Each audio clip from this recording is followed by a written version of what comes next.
nosso ecossistema de inovação recebe agora Micael Mota, da SKA Automação de Engenharias, para falar sobre ecossistema industrial, impressão 3D, da manutenção à customização. Micael Mota é um dos especialistas em manufatura aditiva na área de engenharia de aplicações da SKA, com 7 anos de experiência na área técnica e de engenharia aplicada a projetos e manufatura. Ele atua diretamente no Centro de Manufatura Digital da SKA, o maior e mais equipado da América Latina. Possui vasto conhecimento em tecnologias de impressão 3D e equipamentos. É também um dos professores do curso de Manufatura Aditiva Industrial da SKA e um dos principais especialistas no assunto para tecnologias como CFF e MJF na América Latina. Micael, seja muito bem-vindo ao ecossistema de inovação. O palco é todo seu. Fica bem à vontade. Depois, se tiver um tempinho na sua palestra, quiser abrir para perguntas, é contigo. Primeiramente, muito obrigado pela oportunidade de estar aqui falando desse assunto que é tão relevante, né? A aplicação da manufatura aditiva, da impressão 3D no âmbito da indústria moveleira. A gente está falando o tempo todo sobre melhoria de processos, diminuição de desperdício, utilização inteligente de recursos, e a manufatura aditiva, a impressão 3D, trata justamente isso quando a gente fala de um ecossistema industrial, trazendo aí desde aplicações de manutenção até a utilização em peças finais, como por exemplo peças customizadas, o que é uma das principais vantagens da utilização desse tipo de tecnologia, tá? Eu queria iniciar falando um pouco para vocês sobre por que ecossistema industrial, né? Quando a gente fala de um ecossistema industrial, a gente está falando essencialmente desses 3 pilares: trabalhar com eficiência energética, a utilização inteligente de recursos, né? A otimização de recursos e o foco na performance, ou seja, pensar na aplicação e não como eu vou chegar lá ou como eu vou pensar qual método produtivo eu vou utilizar, por exemplo. Então, essencialmente por conta disso, e a manufatura aditiva, a impressão 3D, traduz muito bem isso, da manutenção à customização na parte da manufatura, tá? Mas beleza, o que é a impressão 3D? Eu acho bem importante a gente já começar falando sobre isso, que é um conceito que muitas pessoas têm algumas dúvidas, né? Então eu gosto de trazer ele relacionado aos métodos tradicionais, por exemplo, de manufatura. A gente é amplamente utilizado, né, em âmbito nacional, a usinagem. A gente tem uma indústria metalmecânica muito bem desenvolvida, a gente faz milagre na parte de usinagem aqui no Brasil, tá? Então é um método bem conhecido. Basicamente eu tenho um bloco e vou descascando esse bloco. Comumente isso é feito, né, em metal, é mais utilizado o metal, onde eu uso então de ferramentas de usinagem como torno, fresadora, enfim. E a partir da remoção de material, eu vou chegar na minha forma, eu vou chegar na minha geometria, na minha peça. A gente tem também, dos métodos tradicionais, a injeção, que é um outro método bem utilizado, né? A manufatura formativa, como a gente fala em termos mais técnicos, a injeção, a fundição, enfim. Basicamente, eu tenho um molde e a partir de um material fundido, que eu deposito nesse molde, eu vou ter a geometria da minha peça. E a gente posiciona em paralelo a isso tudo e trazendo também a ideia do que é a manufatura aditiva, a impressão 3D, que basicamente eu vou produzir a partir do zero. Então eu tenho nada e começo a adicionar material camada a camada. Então, essencialmente, a impressão 3D é a construção de absolutamente qualquer tipo de geometria pela adição sucessiva de camadas, tá? Independente da tecnologia, se eu estou usando filamento, se eu estou usando resina, se eu estou usando pó, enfim, adição sucessiva de camadas, essa é a ideia da impressão 3D. Para ilustrar, né, caso alguns de vocês nunca tiveram a oportunidade de ver um equipamento de impressão 3D, eu trouxe aqui alguns GIFs de 2 das tecnologias mais conhecidas, que são algumas das que nós trabalhamos. Isso daqui, por exemplo, é um GIF de uma impressão 3D sendo feita em filamento fundido. Então, a máquina vai depositando o filamento camada a camada, né, até a conclusão dessa peça, sem necessidade de um ferramental específico, sem necessidade de um bloco, adicionando material somente onde é necessário. Também um vídeo falando sobre uma tecnologia de resina, né? Isso daqui é uma tecnologia de SLA, onde uma mesa de impressão vai emergindo de dentro de um tanque cheio de resina e um laser vai curando camada a camada até eu ter a construção da minha peça. Essas são duas tecnologias bem utilizadas e que fazem bastante sentido para diversos nichos, principalmente a área moveleira, por isso que eu trouxe aqui para a FIMA esses dois exemplos. Mas basicamente, independente de qual das duas a gente esteja falando, a gente está falando da adição sucessiva de camadas. Na resina eu vou curando e no filamento eu vou fundindo e construindo. Até convido vocês, caso depois vocês queiram ver um equipamento de perto, enfim, a gente está com um equipamento aqui do lado de impressão 3D em filamento, tá? Mas beleza, quais são as capacidades disso? Traz tá bom, Mikael, me traz um exemplo, né, da utilização da impressão 3D em relação aos processos tradicionais. Eu gosto de falar sobre esse exemplo aqui principalmente, que ele se aplica muito bem a uma das temáticas que eu trouxe aqui, que é a parte de manutenção, utilizar a impressão 3D na manutenção. Isso aqui é uma abraçadeira, um item bem simples, é um item que a gente trabalhou com um dos nossos clientes de impressão 3D, onde basicamente, para ele ter, no fim, a abraçadeira completa, com essas duas peças, todo o ciclo produtivo, né, dava um total de 43 dias e 13 processos para eu chegar nessa abraçadeira. Pô, mas é um item de novo, tão simples, né? Uma abraçadeira, mas ele é necessário, né? Muitas vezes uma máquina fica parada por muito menos do que uma abraçadeira. Então, para a área de manutenção faz bastante sentido a gente falar disso. Vamos lá. Digamos que fosse uma peça de manutenção, eu ia ter que esperar um tempo, vamos dizer que não fosse esses 43 dias, mas é muito comum a gente ver 15 dias de espera, 30 dias de espera, se é um equipamento importado, até mais, 60, 90, 120 dias de espera, por questões de burocracia e também questões relativas à manufatura propriamente dita, pelos métodos de manufatura utilizados. Nesse caso, a gente está falando de uma peça que era terceirizada e que não é uma demanda atrativa para a empresa que faz, né, a manufatura para esse nosso cliente. Por quê? Pô, é uma peça só, ele vai ter que fazer todo o setup de máquina dele para fazer uma única peça, parar uma produção de, às vezes, uma máquina que ele simplesmente deixa um setup e vai colocando insumo e vai tirando peça, que é ali que ele ganha dinheiro de verdade. Então não é uma demanda atrativa, por isso que demora tanto tempo, né?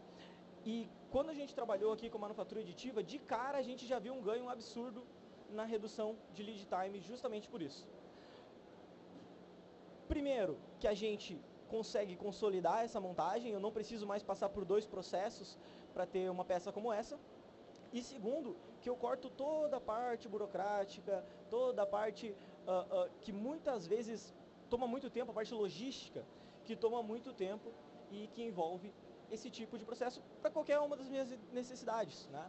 Então, aqui a gente nem está falando de redução de custo e a gente já vê um impacto que pode ser muito grande para muitos tipos de organizações e não é diferente, de novo, para a indústria moveleira. Eu trouxe aqui um outro exemplo, um pouquinho mais elaborado, mas que também reflete exatamente isso. Isso daqui é uma montagem, tá? Que é uma peça responsável pela exaustão de uma máquina. É um componente, né, um conjunto que necessita diversos componentes, diversos tipos de parafuso, peças que passam por diferentes processos. E olha a quantidade de material, por exemplo, que eu desperdiço para chegar em cada uma dessas peças. Eu tenho que pegar um blocão, independente da peça que eu estou pegando aqui, exceto os tubos, né, e os parafusos, eu tenho que pegar um blocão ou uma chapa, cortar, muito material vai fora, então a parte de eficiência no consumo de matéria-prima aí é muito pequena. E também eu tenho todo o tempo de processamento. Para quem conhece um pouco mais dos processos de manufatura, olhando uma peça como essa sabe que é um tempo de processamento muito grande. E trazendo para a manufatura aditiva também para impressão 3D, né? Estou falando várias vezes aqui impressão 3D, manufatura aditiva, só para explicar para vocês, são sinônimos, tá? A gente consegue, além de consolidar, melhorar até mesmo a eficiência desse tipo de peça. Por exemplo, isso daqui é uma peça responsável pela exaustão, mas na conformação desse tipo de tubo, eu não consigo chegar em qualquer ângulo. E quando eu faço uma análise fluidodinâmica, por exemplo, eu chego num ângulo específico, numa forma específica, mas os meus métodos tradicionais não conseguem entregar. Já na manufatura aditiva, eu consigo chegar nesse tipo de resultado. Por isso que faz muito sentido a gente falar disso, aplicada principalmente a parte de manutenção, né? Ou até mesmo o desenvolvimento de produto, falando aí de tecnologia, de tu ter algo competitivo em relação à concorrência, falando principalmente de performance, né? Então vamos lá, a gente já de cara enxerga alguns benefícios aqui apenas comparando os processos. Primeiramente, a redução de desperdício, que fica claro, né, na manufatura aditiva eu estou adicionando material a partir do zero, então eu não tenho tanto desperdício de material. Outra questão é a flexibilidade de produção. Aqui tem um negócio muito legal e que somente a manufatura aditiva proporciona de forma eficiente. A impressão 3D proporciona de forma eficiente. O que é? Eu produzi completamente sob demanda. Vamos pensar, por exemplo, né, num estoque. A gente tem um estoque, diversas peças, muitas vezes porque eu tenho que comprar demandas mínimas, né, eu tenho um lote mínimo que eu tenho que comprar de um fornecedor, eu acabo estocando o que eu não estou usando. Ou por conta de todo aquele lead time, eu compro mais peças do que eu necessito, porque quando eu precisar, ela tem que estar ali. Então eu preciso de um estoque físico. Na manufatura aditiva, isso é um pouco diferente. Por quê? Por questão da flexibilidade de produção, eu não tenho que ter vários tipos de insumo diferentes. Eu não preciso ter uma barra de cada tamanho para usinar menos, ter menos hora máquina e ter um custo menor por peça. Não. Eu estou partindo sempre do mesmo tipo de matéria-prima. Por exemplo, se eu tenho uma máquina de filamento e eu estou fazendo um cubo, não interessa, eu estou usando o mesmo tipo de matéria-prima. Se eu estou fazendo um cilindro, mesmo tipo de matéria-prima. É uma peça extremamente elaborada, é o mesmo tipo de matéria-prima. Então eu tenho uma flexibilidade muito grande na produção, não tendo que ter um estoque de matéria-prima e também não tendo que ter um estoque de peças. Eu consigo produzir sob demanda. Preciso da peça X, vou lá e imprimo a peça X. Preciso da peça Y, vou lá e imprimo a peça Y. Então isso começa a trazer outros conceitos até, como por exemplo um estoque digital, onde ao invés de eu ter um estoque, várias prateleiras, muitas peças, eu tenho uma pasta em nuvem com os meus arquivos, quando necessário eu faço a impressão. Então eu consigo ter uma flexibilidade muito grande na manufatura, tá? Outro ponto que também faz muito sentido a gente falar é a parte de performance. Naquele exemplo que eu trouxe da exaustão ali, a gente, falando da parte de fluidos que envolve o processo e etc., é fácil da gente notar. É mais difícil da gente notar, desculpa. Mas vamos pensar no seguinte, uma automação, né? Algo que tem que ser ergonômico, um dispositivo de montagem ou um dispositivo posicionador, algo que um operador tem que manipular dentro do chão de fábrica. Com a impressão 3D adicionando material somente onde é necessário, usando de matérias-primas de alta performance, como por exemplo, fibra de carbono, fibra de Kevlar, enfim, eu consigo ter peças mais leves, material somente onde é necessário, tendo performance de verdade na utilização, tá? A parte de custos, principalmente da parte logística, né? Enfim, quando eu tenho o processo internalizado, uma consequência direta, e também o lead time de entrega, que é a parte mais importante, de novo, quando a gente fala de manutenção. Mas não falando só de manutenção, vamos pensar na parte de produto mesmo. O quanto eu ganho por aproveitar as pequenas oportunidades de mercado. Por exemplo, eu estou fazendo um produto específico e eu poder aproveitar uma tendência, né? Aproveitar uma tendência específica. Por exemplo, aqui voltando, desculpa, a parte de manutenção, mas só finalizando a ideia da parte de produto. Eu poder produzir sob demanda um produto, testar ele no mercado, ele teve aceitação, beleza, eu continuo, não teve, eu paro de produzir e não estou preso a um ferramental. Isso é muito legal e depois a gente vai falar um pouquinho mais.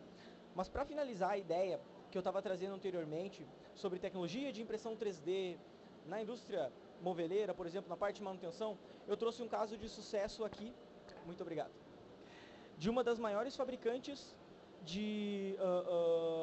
da indústria moveleira a nível mundo, né, que é a Ashley Furniture.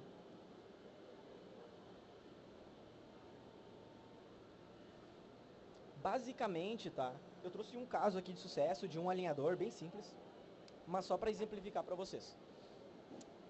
No modelo tradicional, essa peça custaria $10. Não é uma peça cara, tá? Mas olhem o tempo, 28 dias para obtenção. Enquanto na impressão 3D, essa peça pode ser produzida em 15 horas, custando até menos, né? Mas até se a gente não olhar para o custo, já é algo interessante. Por que principalmente, tá? Olhem isso aqui. 28 dias eu pago R$10, mas eu preciso pedir 1.200 unidades para o fornecedor. E se eu não preciso de 1.200, o que eu faço? Preciso de 10. Eu vou ficar com o restante tudo estocado, vou fazer o quê? Vou jogar fora? Isso acontece bastante, né? Que é uma das vantagens também, olhando para a impressão 3D. Eu consigo produzir em 15 horas 16 peças. Se eu tiver que estocar alguma coisa, vai ser menos. Então eu vou ter um desperdício muito menor. Eu vou ter uma utilização muito maior dos meus recursos. Então a gente tem um impacto bem legal no que tange custos e tempo também de obtenção. Então, aplicando a manutenção, aplicando a melhoria contínua no chão de fábrica, aplicando a questões que tangem mais essa parte de operação, a manufatura aditiva traz vantagens bem significativas, principalmente por questão de lead time, tá? Mas vamos olhar para outra questão, que eu estava falando anteriormente para vocês da parte de customização. Produção de um produto final mesmo. Algo que tradicionalmente eu faria injetado, termoformado, enfim. Isso aqui é um puxador, é um desenho de um puxador comum, bem simples, e que a gente está bem acostumado a ver. E aqui eu trouxe um exemplo de um puxador com o logo da feira. Aqui é um exemplo de um item customizado, onde a gente consegue produzir de acordo com a necessidade. Por exemplo, beleza, eu tenho um design um pouco disruptivo, né? Se a gente comparar com o modelo tradicional, e ainda, Mikael, mas eu não quero mais que seja quadrado, agora eu quero que seja redondo. Eu mudo no arquivo e faço a impressão de novo. E posso aplicar isso no meu produto de novo, aproveitando muitas oportunidades de mercado. Como é o caso que a gente fez exatamente com essa peça, e vocês vão conseguir ver ali no móvel que está ali na frente do balcão da Gabster, onde justamente a gente fez essa peça pensando na feira, fez os puxadores, fez os pés, trazendo também algumas questões, como por exemplo a que eu trouxe inicialmente, onde a impressão 3D não é algo frágil, né? Cada pé daquele aguenta mais de 100 quilos, aguenta sei lá quantos móveis daqueles. E não é algo com um acabamento ruim, como a gente está acostumado a ver. A gente pode ter uma questão muito interessante estética também nesse tipo de manufatura. De novo, com toda essa questão de flexibilidade. Se vocês forem ali, eu convido vocês a ir olhar, dificilmente vocês vão dizer que aquilo ali foi feito utilizando a impressão 3D, se vocês já conhecem as máquinas comuns, como a gente está acostumado a ver, tá? Por quê? Porque aqui a gente está trabalhando em um âmbito industrial, uma solução industrial de manufatura aditiva, tá? Então, muito legal a gente falar sobre, beleza, a gente está falando sobre a Malvesul, está falando da firma, vamos fazer algo relativo a essa feira. Show! Se eu quiser mudar, mudo, vou ali, imprimo, em algumas horas eu tenho um conceito completamente diferente. Isso traz uma oportunidade muito grande no que tange customização. A gente está caminhando cada vez mais para essa parte de personalizado, customizado, eu querer algo com a minha cara. A gente, quando a gente recebe pessoas na nossa casa e a gente tem algo que é feito para nós, a gente vai e mostra com gosto aquilo para as pessoas. E é essa ideia mesmo e a gente valoriza muito isso. E a manufatura aditiva possibilita isso com custo atrativo e com um tempo também muito atrativo de novo, entregando qualidade acima de tudo, né? Aqui eu trouxe outros exemplos de uma empresa norte-americana, aqui também, que produz uma série de componentes impressos em 3D. E é peça final, peça de utilização final. Se o cliente pediu esse puxador um pouquinho maior, consegue fazer um pouquinho maior. Não quero redondo, quero quadrado, consegue fazer. Eu quero com a minha assinatura específica, eu posso fazer. Isso já é muito utilizado na indústria automotiva, por exemplo, e na indústria de moda. E também a gente entende que faz muito sentido trazer isso, tá vindo cada vez mais forte, né, para a indústria moveleira. Justamente por isso, a gente poder ter algo que é a nossa cara. A gente está vendo aquilo todos os dias, nada melhor do que isso, né? Um outro exemplo, uma cadeira feita onde a densidade do assento é pensada no peso específico que aquela pessoa pensou. Eu quero uma cadeira, a maioria das pessoas aqui da minha casa pesa aproximadamente 70 quilos. Eu quero cadeira para pessoas de 70 quilos. Não, aqui as pessoas pesam 90 quilos. Eu consigo regular a densidade e imprimir uma densidade que vai ser mais confortável para as pessoas que pesam 90 quilos, produzindo sob demanda, de um dia para o outro. Eu quero que seja diferente o encosto. Eu consigo fazer. Vai agregar custo? Não. Porque a gente não está preso num ferramental, a gente não está preso num tipo de matéria-prima específico. A gente tem toda a liberdade que o processo de impressão 3D entrega. E para finalizar aqui essa ideia, eu queria trazer para vocês um outro negócio que eu achei sensacional, que a gente fez aqui no Brasil, um cliente nosso, aqui é um caso de um cliente nosso, de impressão 3D. Tava em alta o assunto do filme da Barbie, todo mundo falando do filme da Barbie, e repercutiu muito, até hoje eu vi uma notícia que passou até o Harry Potter no que tange faturamento, né? E ninguém esperava que fosse chegar nesse hype que a gente costuma dizer, o filme da Barbie, antes de lançar. E como fica para uma indústria, por exemplo, como a indústria aqui dessa empresa que produz óculos? Se eles fossem presos a um ferramental demora 60, 90 dias para ficar pronto, mais o tempo de processamento. E eu não preciso de um ferramental para fazer, eu preciso de um ferramental para fazer cada modelo de óculos. Então eu teria um investimento muito grande e mesmo com a incerteza muito grande também se esse filme ia fazer tanto sucesso. Por conta deles usar a impressão 3D, no dia que essa empresa, né, o CEO dessa empresa notou que, cara, tá estourado, tá todo mundo falando disso, por que a gente não faz uma coleção pensando nisso? Vamos fazer uma coleção pensando no filme da Barbie. Em um dia eles criaram a coleção, em menos de uma semana eles produziram toda a coleção com vários modelos diferentes, sem custo de ferramental, onde o cliente pode mudar a forma, mudar a cor. Se eu tenho uma largura do rosto de um tamanho, outra pessoa tem de outro, eu consigo produzir de acordo com a necessidade, aproveitando uma oportunidade de mercado que ninguém mais dessa indústria conseguiu aproveitar, sem ter que investir muito nisso. Um óculos como esse custa na faixa de R$400, é um custo comum de um óculos, padrão, não é algo exorbitante, porque eu estou utilizando a impressão 3D. Se eu estivesse utilizando os outros métodos de manufatura, eu teria que diluir o custo de ferramental nas peças, o custo de molde nas peças, né?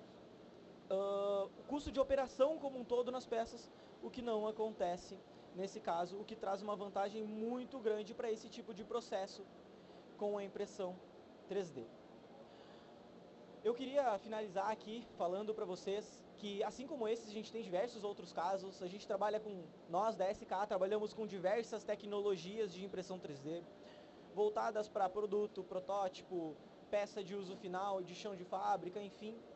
E também a gente está aberto aí a conversar e entender junto com vocês qual é a melhor solução de manufatura aditiva, de impressão 3D, para uma necessidade que talvez vocês tenham. Se é um equipamento de resina, se é um equipamento de metal, se é um equipamento de plástico, enfim.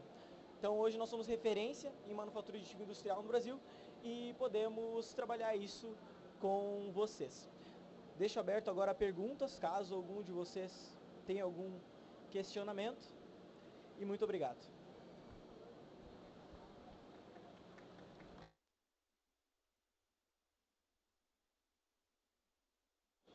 Pessoal, alguém tem alguma pergunta a fazer? O Micael está disponível, se não, também quiserem conversar um pouquinho, o Micael pode ficar aqui com eles um pouquinho, também convidados a visitar o stand aqui do ladinho, né? Temos o quiosque do SK Automação de Engenharias, então, por favor, fiquem à vontade. A gente já vai chamar a próxima palestrante, o próximo tema aqui.